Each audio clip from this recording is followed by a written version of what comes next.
Ladies, this one's for you, because as I understand it, you have all had a terrible last few weeks in the realm of dating and topics around dating because you tried your hardest to have a safe space where you could talk about who's a good person to date and who's not a good person to date, and that was a colossal failure. But while that is a topic for another day, I want to stay in the realm of possibility there and get you to close your eyes and imagine a scenario. Imagine you are in a committed relationship and you're asleep and it's 2 o'clock in the morning and your spouse comes home very drunk and they decide that they want to have a little kinky fun time, but it's not with your consent, and you're screaming because you did not consent to being touched at 2 o'clock in the morning. No, I don't care if you're in a relationship with somebody. It's always important to get that consent when you're dealing with them in the bump and grind type of manner. And as you're screaming, your son, 15 years old, comes into the room trying to figure out why you're screaming. You tell him there's really nothing wrong because you don't want to panic your son. And the spouse, who is not that person's father, is yelling at them, telling them to get out,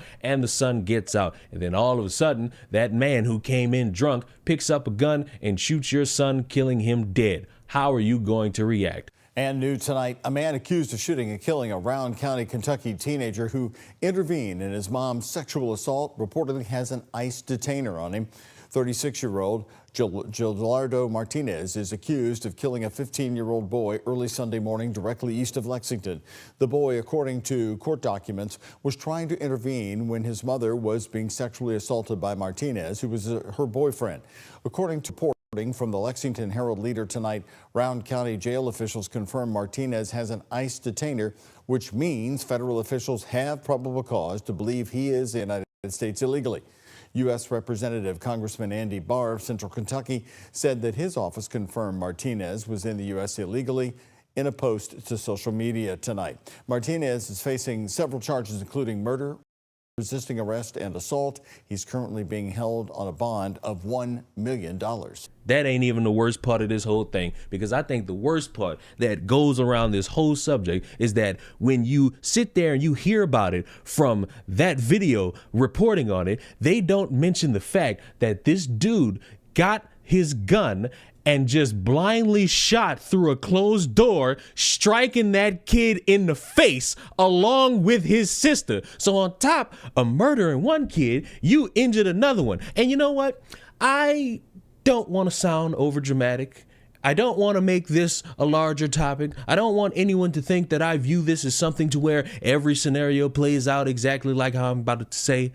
But fuck this guy, deport him, because I don't want you here anymore. If you're in this country illegally and then you're committing the cardinal sin of trying to get nasty on a woman without their consent, and then you end up killing their child, at that point, I have no sympathy for you. Side note, I noticed there were a few of you who got very upset at me for making prison jokes about Brian Koberger, and I just want you to know, for the criteria of that, you have to be somebody who doesn't give a fuck about anyone else's life, so therefore, I don't give a fuck about their lives. Your humanity gets checked at the door the minute you show that you do not care about other humans. And I will always call Big Tyrone to let him know whether if he has a white man coming, a black man, a Mexican, just so that he can do the good work necessary, because we want him in jail. I want him to also suffer. And when you kill a kid after you just attempted to violate his mama, yeah, I don't really give a fuck about your humanity. And it speaks truth to power at how dirty some people truly are in this world when they fixate on the opportunities that they think belong to them, when in reality, they're sick pieces of shit who deserve nothing but the pits of hell.